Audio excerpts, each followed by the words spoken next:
I'm going to focus a little bit on the financial issues. And I would like to, let's say, point out that this crisis is an opportunity. This is, in Chinese, the kanji, the character for the crisis. The crisis is a danger. It is an opportunity. And this is where we are. As Elvin very well presented and outlined, we are in the middle of turmoil. We have many choices. And those who have choices, they have a problem. How can you select, let's say, the best option? How can you assess the best option? But you can see that the guys who are going to make the right decision, are going to make the right decision, they're going to make a lot of money out of it. So, what is greening? Greening is practically boiling down to a very simple requirement. It is a requirement of reducing the annual emissions more than 50% of the 2008 levels till 2050. And the first question is, what does it mean more than 50%? 60%, 70%, 100%?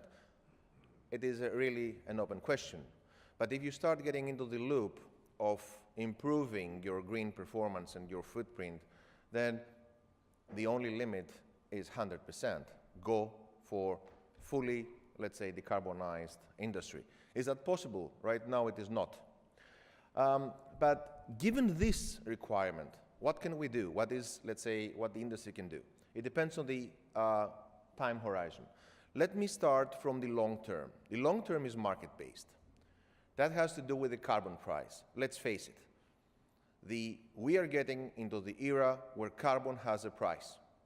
We are getting into the era where practically all pollutants, right now starting with CO2, carbon dioxide, is getting in our balance sheet. Forget the past.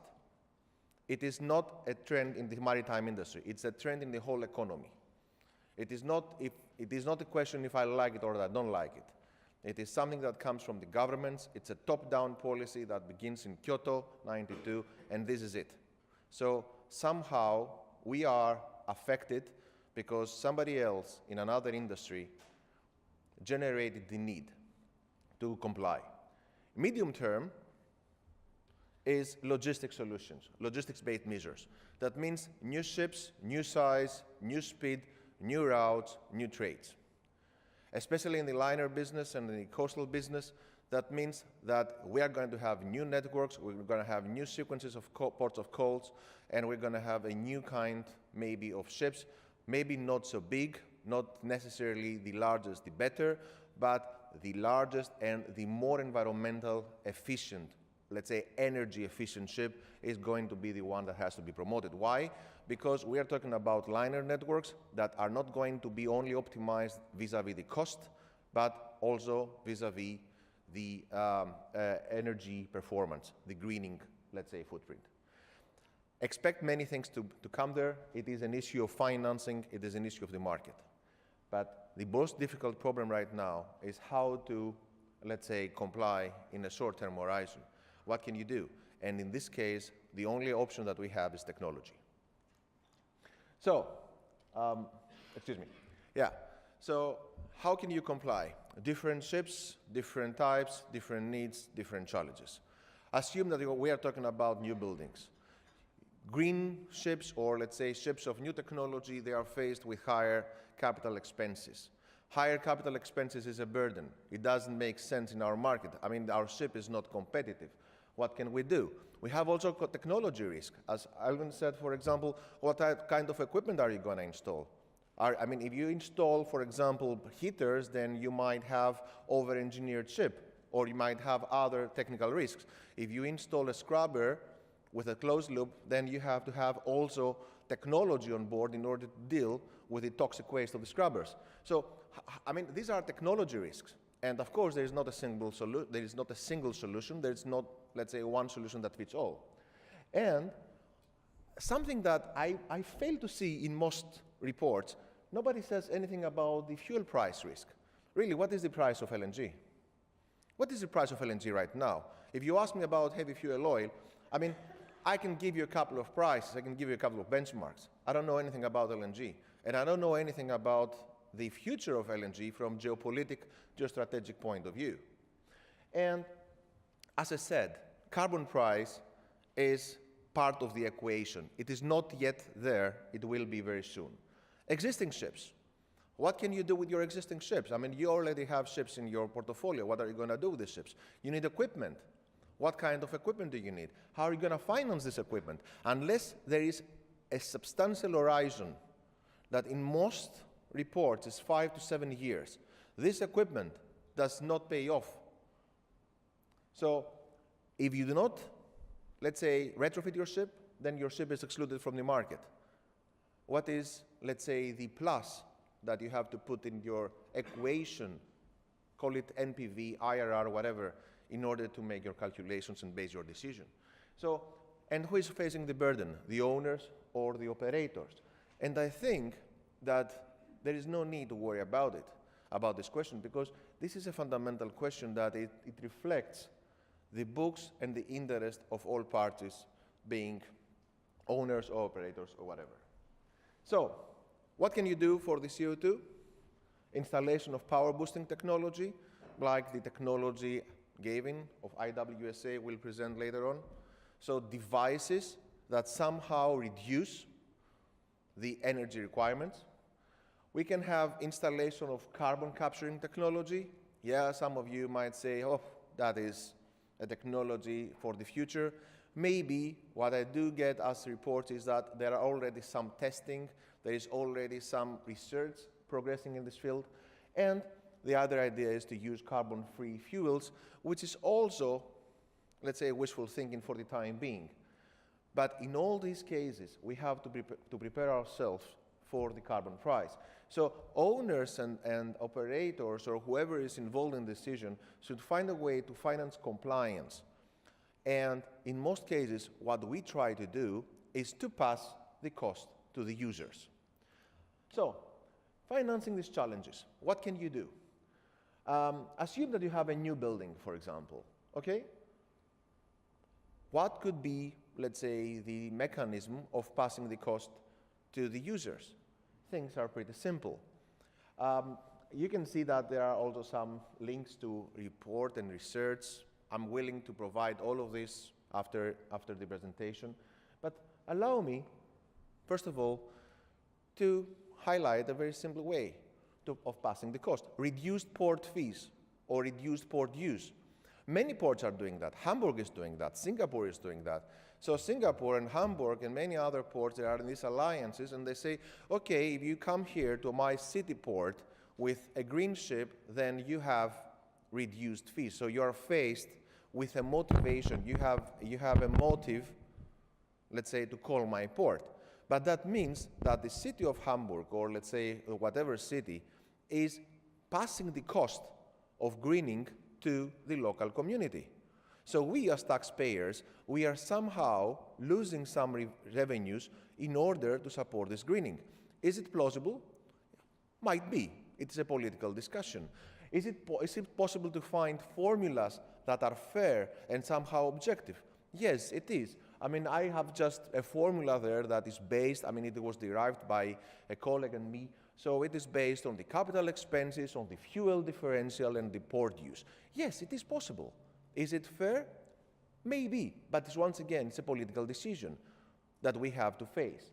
So it is easy to pass this cost to the community if the community is willing to take this cost.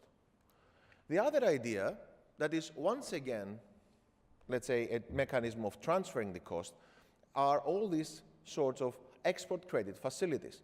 In Germany, for example, we are very familiar with KfW, or in Korea, or in Japan, in China, there are many export credit agencies. So what is the idea here? The idea is that these export credit facilities provide securities or loans in some cases, and they lower the weighted average cost of capital. So if you have, let's say, a green ship and a non-green ship, at the end of the day, you make the financial decision indifferent, so there is no extra cost. So the prudent owners will go for the green ship because it is, let's say, friendlier to the environment and friendlier to the market. What is the big issue here? The big issue here is that all these export credit facilities are for the big players. I mean, if you have a look at the ticket of most export credit facilities, we're talking about over 100 millions. projects. Who is going to have these projects? So maybe in the future, we're going to have standardized, and this is very important, standardized small ticket credit facilities, the very same way we have in other industries. We don't have it right that in shipping, but assume something like a facility only for the financing of, I don't know, scrubbers or power boosting technology. This is possible, and there are rumors that the Asians are already working towards this direction. So once again, what do? You get part of the cost and you pass it to the taxpayers. Because we, the taxpayers in Germany, we are the ones who cover all the KfW costs and expenses and guarantees. So far, it is an investment that is working, so far. But once again, it's a political decision. So, and the last point that I would like to highlight and keep, let's say, the discussion as brief as possible is part of the work that Daniel over there and me, we have developed in the past months. It's something like a shared saving model. So this is a tool especially for existing ships. So assume that you have to install a scrubber. Assume that you have to install, let's say, a new technology.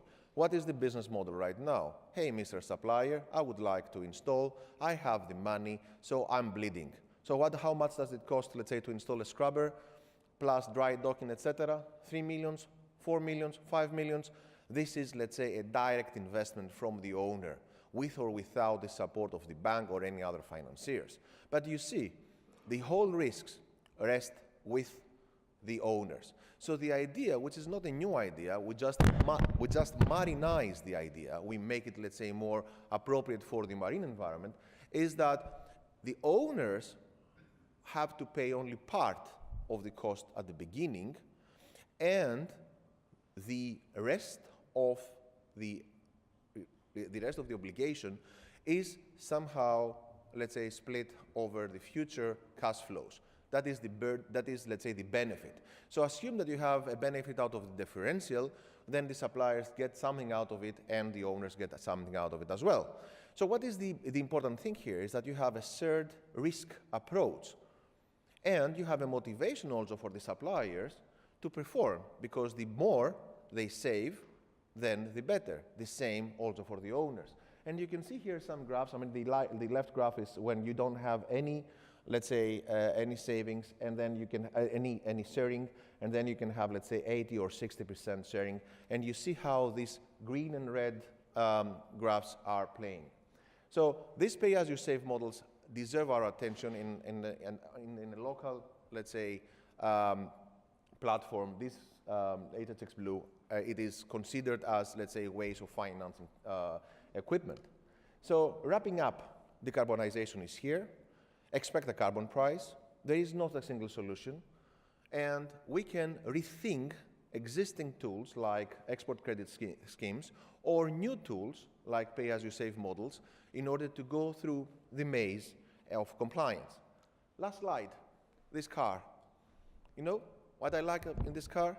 It is not that it's fully electric or whatever, or BMW or whatever. What I like in this car was that the automobile industry was faced with a challenge, and these guys had to redesign, they had to rethink an automobile, a car from scratch, and they have delivered it.